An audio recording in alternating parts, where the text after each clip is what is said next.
Welcome to the Kids with Big Emotions podcast. I am your host, Andi Clark. This is episode 91, and we're taking a little bit of a break in our executive functioning series because the new year is coming. This airs on January 30th, no, December 30th, 2024. And I feel it's really important that we really talk about how to set yourself up for success this year with your child and how to set your child up for success. So this episode is Juggling It All in 2025, Managing the Expectations and the Realities in Parenthood. Welcome to the Kids with Big Emotions podcast. I am your host, Andi Clark. When I first started learning about executive functioning, it was a game changer in understanding and supporting my son with his big emotions. I felt like I had finally found a huge missing piece of the puzzle. And now I want to share that with you in this executive functioning series. This series dives into the foundational layers of executive functioning skills. These skills aren't just about getting organized or managing time. They're the backbone of how we regulate emotions, which is directly tied to the big feelings our kids experience, like anger, anxiety, and frustration. Think of executive functioning like an orchestra. Imagine the conductor trying to guide each section as he's struggling. The strings come in too early. The horns are playing too loudly. And while some parts are on track, even one or two sections being off can throw the entire piece out of harmony. That's what happens when the conductor of our executive functioning system struggles. It impacts how everything flows together. Mood regulation, social cues, how we make it through our day with focus, planning, organization, and more. Through this series, we'll break down the sections of the executive functioning orchestra, helping you understand how to bring them into harmony so your child and your family can thrive. Let's dive in. So let's get started. I have gone through so many emotions through the years in helping my child, which is why I do what I do now. This is like why I left first responders in order to help other parents just like me. Oh my gosh, feeling lost, feeling lonely, feeling overwhelmed, feeling like I'm failing my child. Oh, the emotions I've gone through in this whole roller coaster have been amazing. And something happened recently. Myself, and then I was speaking with a couple of others, with a friend, with some clients' parents, and I realized that I really needed to talk about this today. So we were on vacation, and oh my God, my son did amazing. Past vacations, like he needs to know we always do all inclusive because he knows that there's structured breakfast, structured lunch. He knows where we go. He knows what we do. He learns the routines. He knows what's happening, and he's good with that. My dream is to be able to go off resort. I mean, I've lived in different countries. I go off the beaten path. That it has been hard for me, just my personality, to be at all inclusives, but it's what my son has needed. And I finally saw this time round that he's getting to the point where he may be able to travel differently. In the past, needing this structure, where last year we, for breakfast and lunch, were always in this one buffet area, and we always had the same seat. He needed the same seat. It was completely tucked away in a corner. People usually didn't walk to the totally other end of the buffet area in order to sit there. So we were lucky we got it. But the second last day, that seat was taken by somebody at breakfast. So my son walked around. We took the table beside my husband, my other son, and I. And the one son who struggles with change, struggles with different transitions, changes of routines, he walked around with his plate empty around the buffet for 45 minutes until these people left. And as soon as they left, he filled his plate and he went over to that table. And Angela, who was the woman that was there all the time for breakfast and some of our dinners, amazing woman. She, after that, we were there only one more day, saved that table for us. And my husband, my other son, and I, we ate as usual and we did our own thing. And we didn't cater to my other son, but we also didn't cause a big deal about it.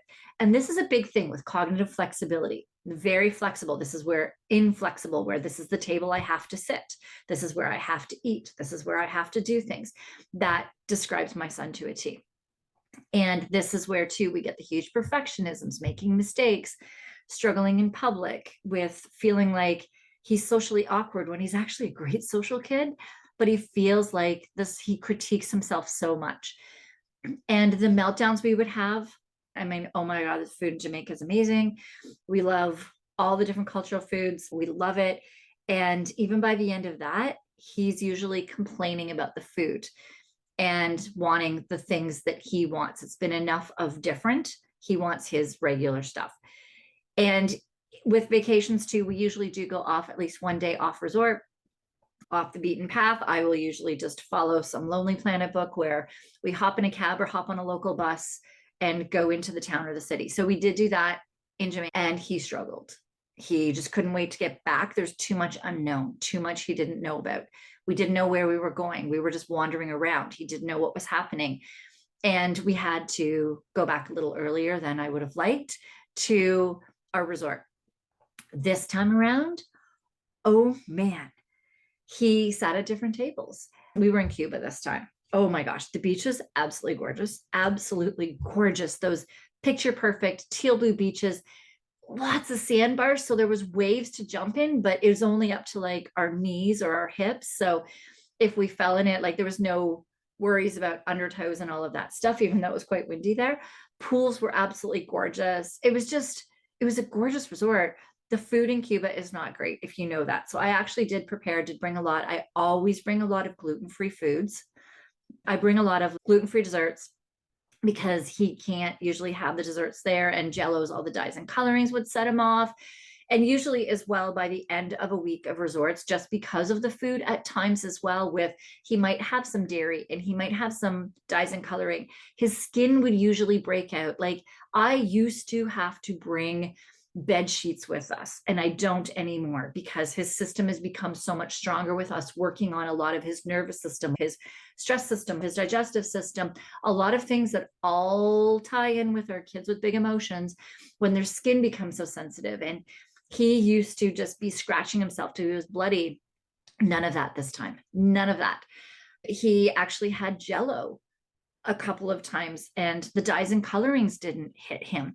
He had gluten this time. Gluten.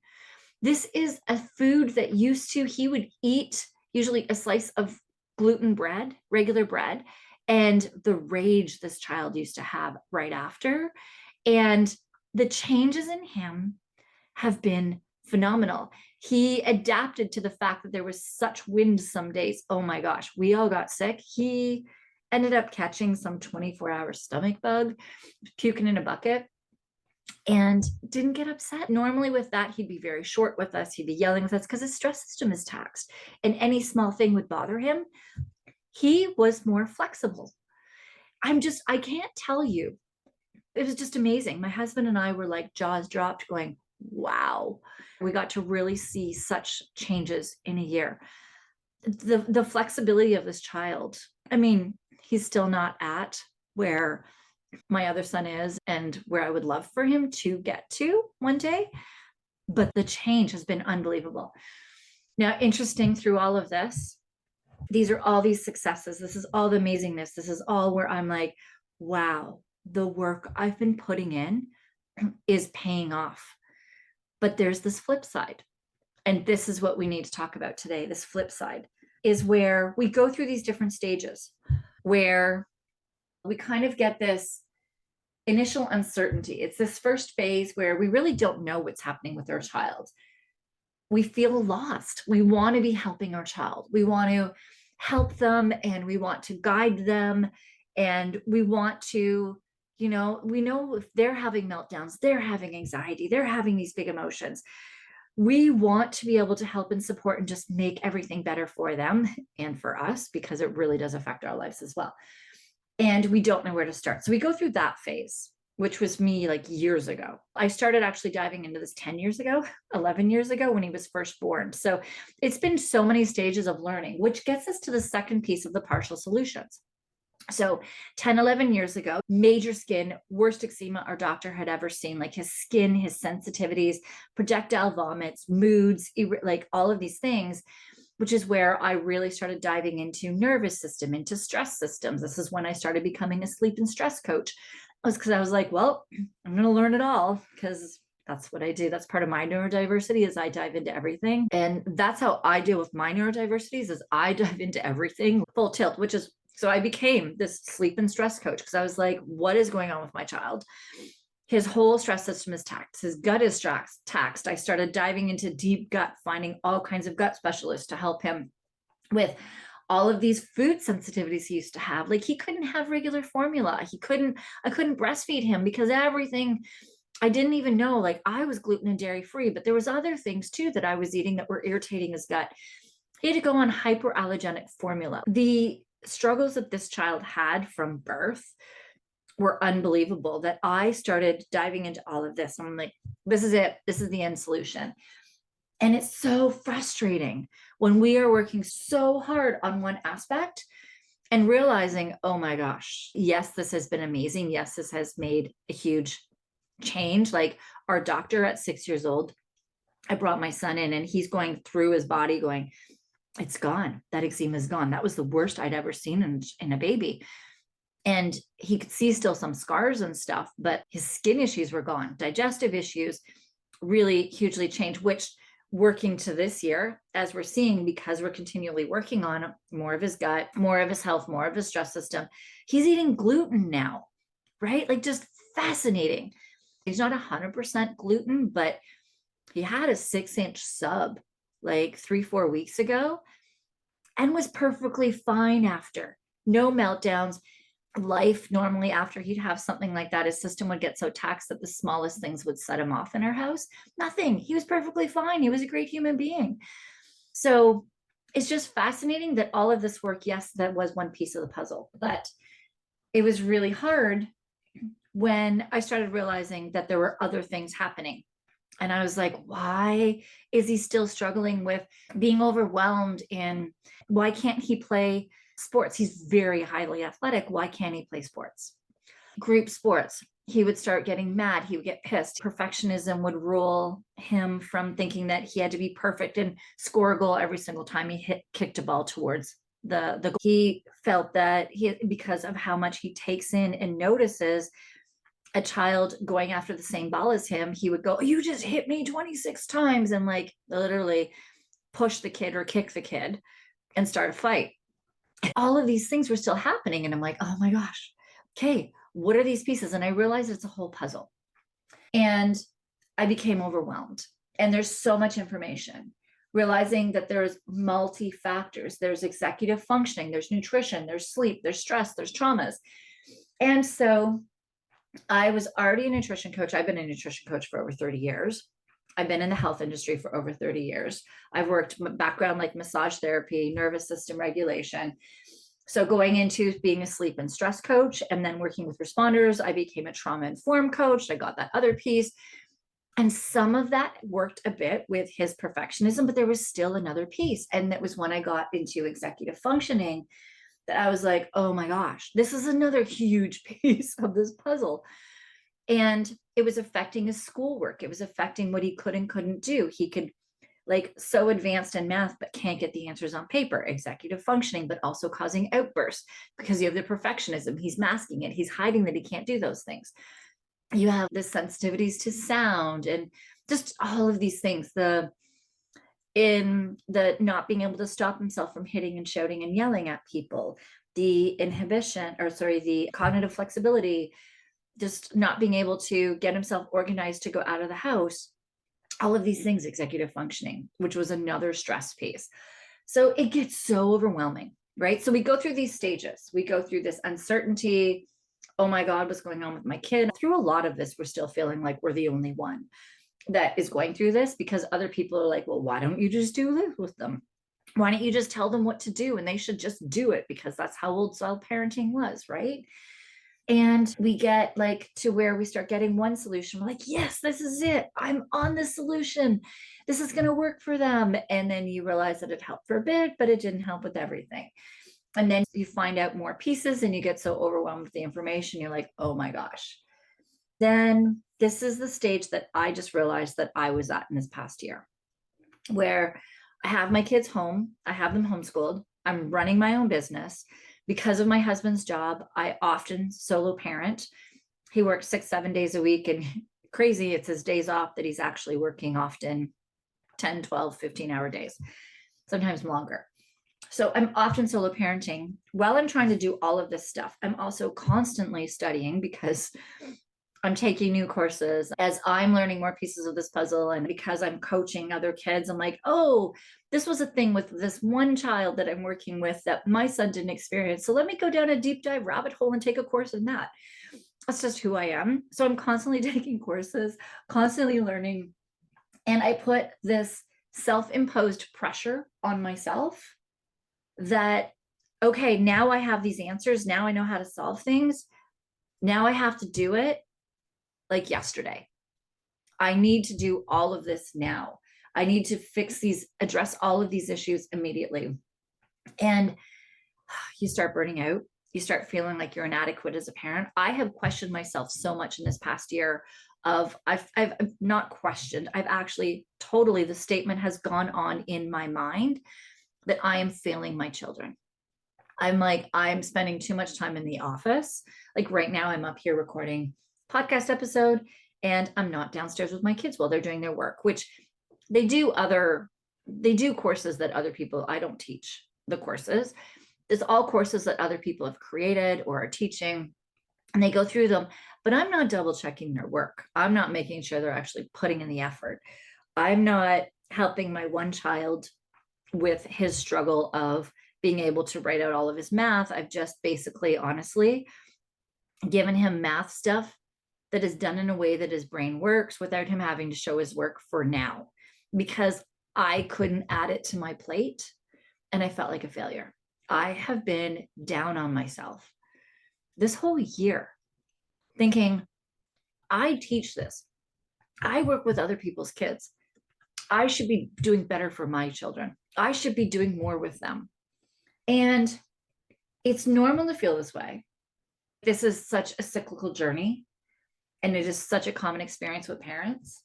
But I really needed to go to Cuba this year. I needed to go on that vacation and actually see last year versus this year, to actually see how much my work has paid off, because things go slow. And it is really, really hard when you see your child struggling and you want to help get all of that hurt, pain, anger, anxiety, all of those frustration, emotions, and feelings of not being good enough, and all of these things. You just want to take all those things away from your child now, or you want to take them away yesterday. At least I did. And it's so fascinating because when I go back and I stop and I look what I teach in the support circle and what I do when I work one-on-one with clients, is there's something called a cognitive ladder. Any of you that are in the therapy world, you would know of a cognitive ladder. Think of a ladder. The top of the ladder is where we want to get to. But if we skip all of those rungs on the way to get to that top, you can't climb the ladder. You can't get up this ladder. And as I'm saying that, I'm sitting there thinking, but my one child would be like, oh, I'll just scale up the sides. I don't need the rungs, which is how he plows through everything in his life. But he's actually starting to learn to stop, which is where we're making a lot of progress. He's actually with that initiation, with the inhibition, he is stopping and pausing and actually thinking of next steps. And we really do need to stop. We need to make sure that those rungs of the ladder are spaced at like far enough apart or close enough apart that they can get up that ladder. And the speed that they get up that ladder is individual to each child based on everything going on in their life.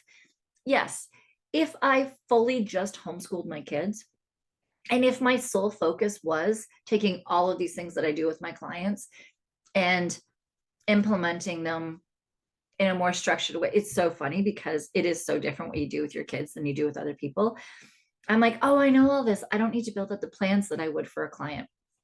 I don't need to build out this whole cognitive ladder. I know it all in my head. I don't need to work and plan this out. So I don't see the steps as well with my own kids as I do.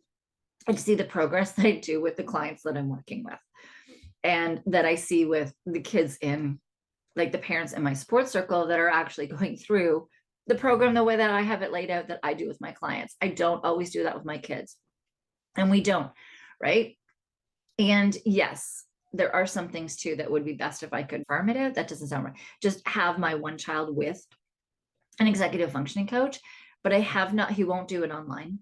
And I have not found somebody locally that understands executive functioning to the degree that I need them to. And I would like it to be an SLP because of my son's dysgraphia and because of the way of him working in math. I know that an SLP that's trained in executive functioning, the way that Tara Sumpner teaches it, the way that I've learned through her, because she dives deep down the rabbit hole of really understanding how to help these kids. I have not been able to find somebody here. So that's why I've been doing it myself. And I'm in a big city. I'm in Toronto. We put so much pressure on ourselves. And when you get to that stage of understanding that there are tons of pieces to the puzzle, we almost want to put all of those pieces in at once. And I was speaking with a friend recently as well. Same thing. We were hopping on a call together just because we get together a couple times a month and just chat and catch up. And she's like, okay, but I can't add any more with my son. I can't add any more to this plate. I can't talk about anything with him. I'm like, okay, cool. Totally fine. Interestingly, though, we did hop on and I told her about my experience and how I was feeling like I was failing my child because I had all these puzzle pieces. And I know that these pieces need to go into the puzzle, but I wasn't putting them in at the pace that I felt they needed to go in. She's like, oh my gosh, that's me.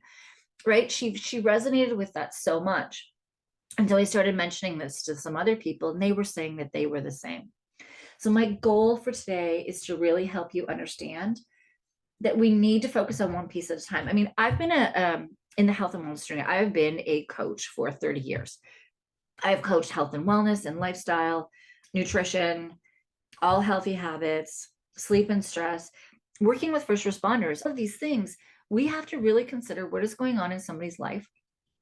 And thinking of this cognitive ladder, which through most of my career, I didn't even know of a cognitive ladder until I started working with Tara Sumpner on executive functioning, that we really need to focus on this cognitive ladder. We need to, I've always known in working with clients, and I've learned the hard way with clients, where I saw where a client could get to and I tried to push them too far, too fast. And they feel like a failure. They feel like they're failing. They're not doing well. And they're skipping steps and are not getting to the top of the ladder. But when I take things slow with my clients, which was a hard lesson for me earlier on in my career, I need to go at a pace that the client is ready to go at.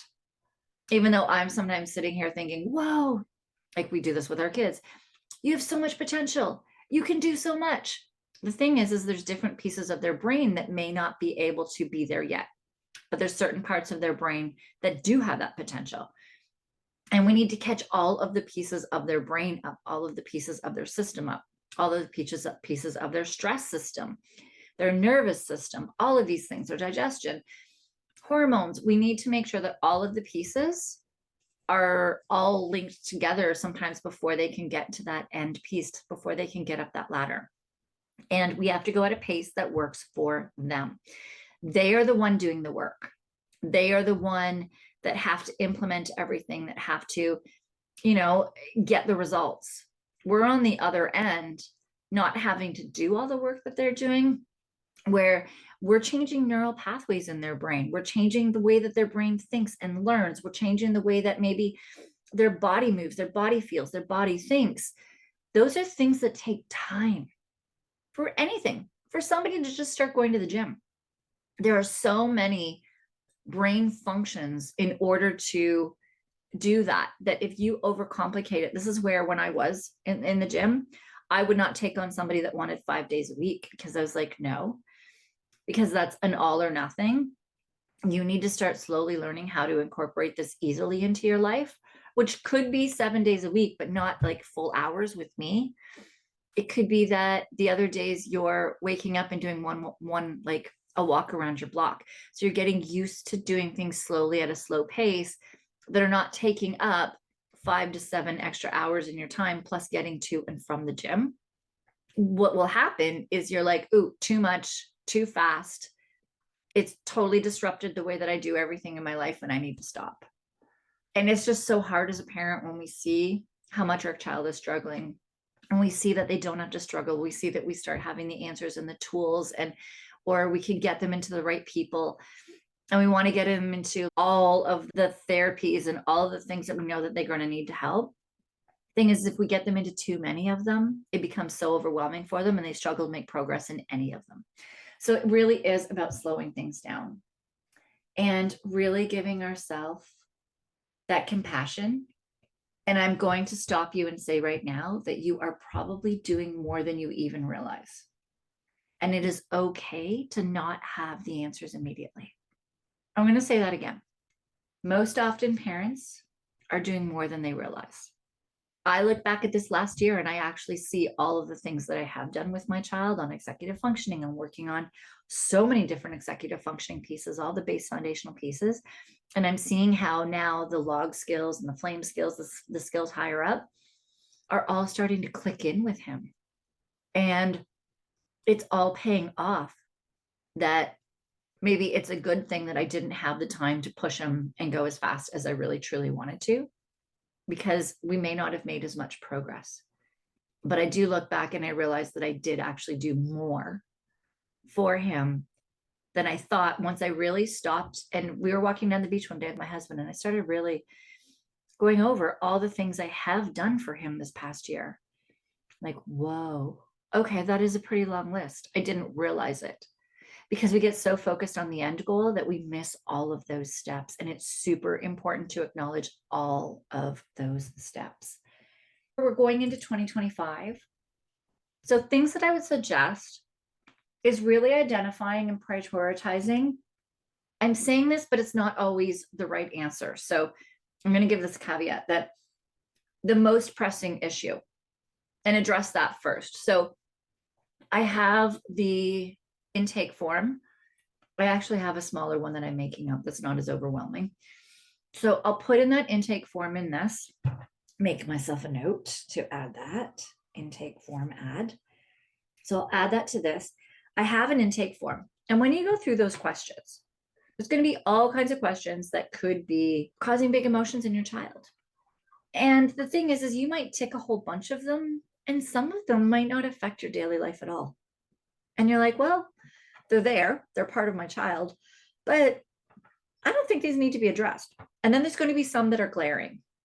And it's the glaring things that we do want to work on. Now, that being said, we really have to, which is what I teach in the support circle, is if we're going to be where we start may not be actually, like, if it's planning, I'm not going to sit there and just go through plans and plans with kids in order to learn plans. I have to break it down.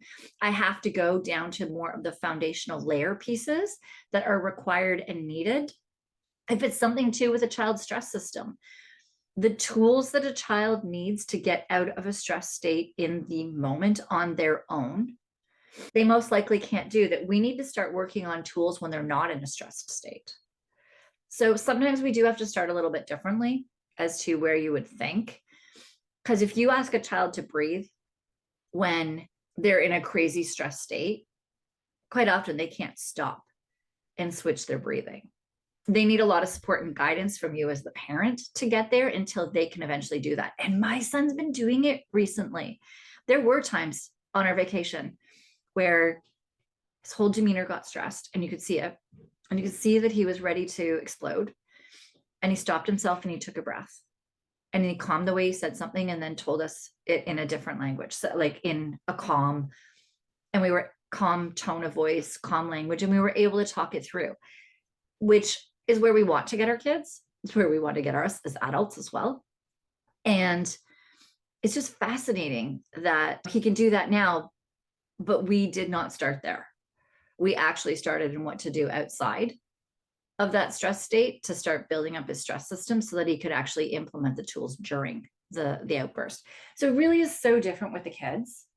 And it's perfectly fine. Actually, it's highly encouraged to reach out to professionals. If I could find an executive functioning coach that was an SLP in the area, there is actually one, but she is not taking patients right now because she's so backed up and she doesn't even have a wait list. So if there was somebody that I could take him to, I would, to take some of that pressure off of myself, as well as a parent. As I said, the way that we do work with our kids will be different than when a professional does it. It really is. So seeking out professionals. We also have my support group, which is where I will walk you through all of the different pieces of the puzzle. I've got it all. I'm building it out now. It's open. It's ready for everybody to be joining. And every week I'm adding in a new course, a new piece. And I have my weekly calls where I can answer questions. And I'm not changing those calls. I'm scheduling those calls so that they're 3 different times, alternating each week so that they will fit different time zones and times for people.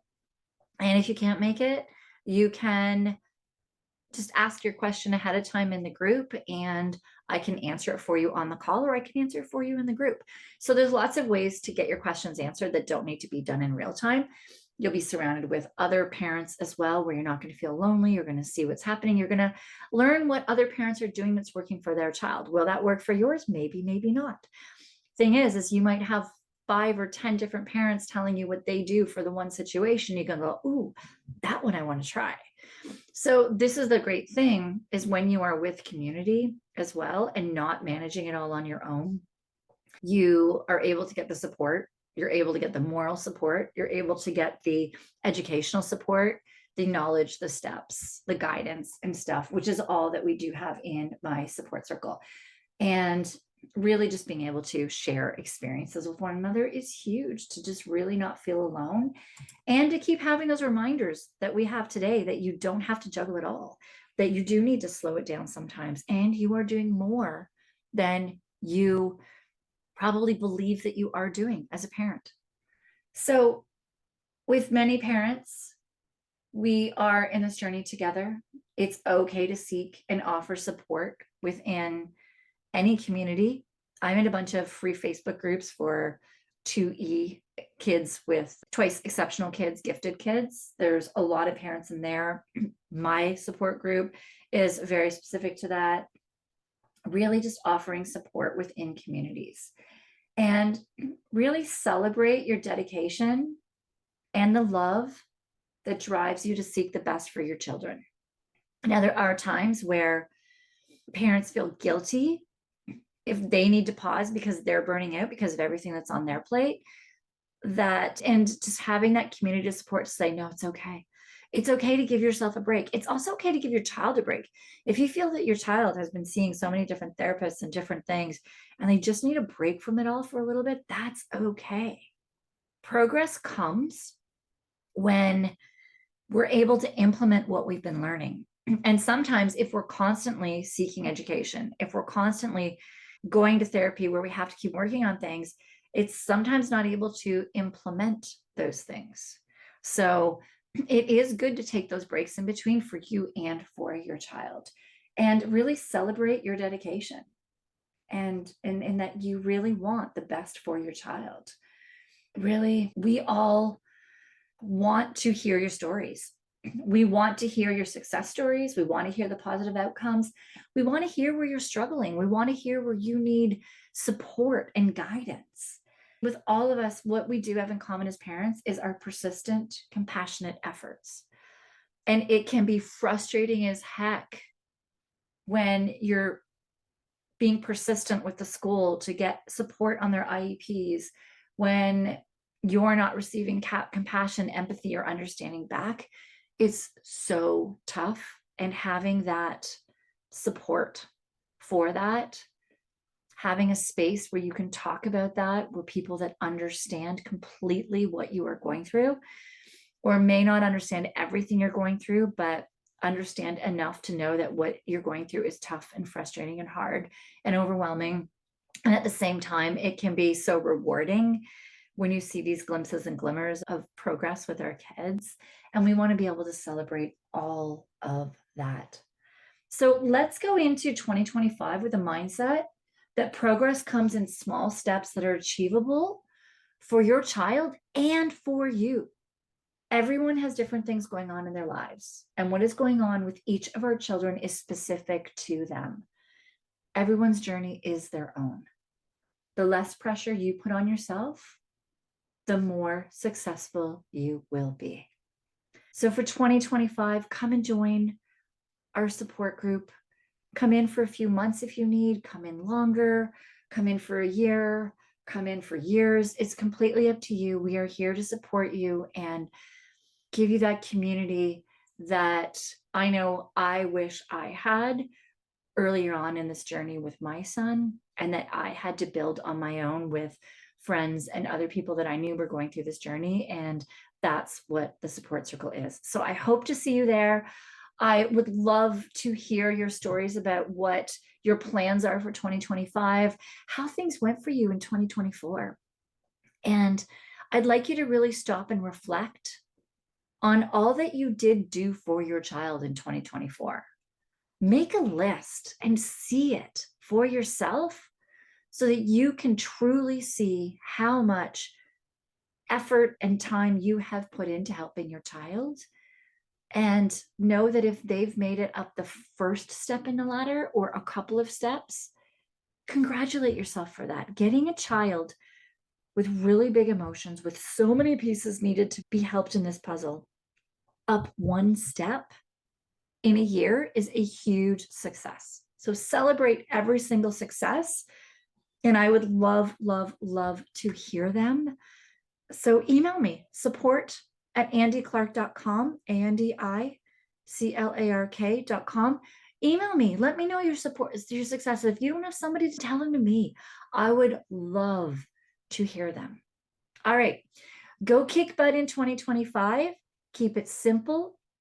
Know that it is going to be small, little steps, and don't discount all of the little things that you do for your child. They all make a huge difference. Take care, and I'm so excited for what is in store for all of us in 2025.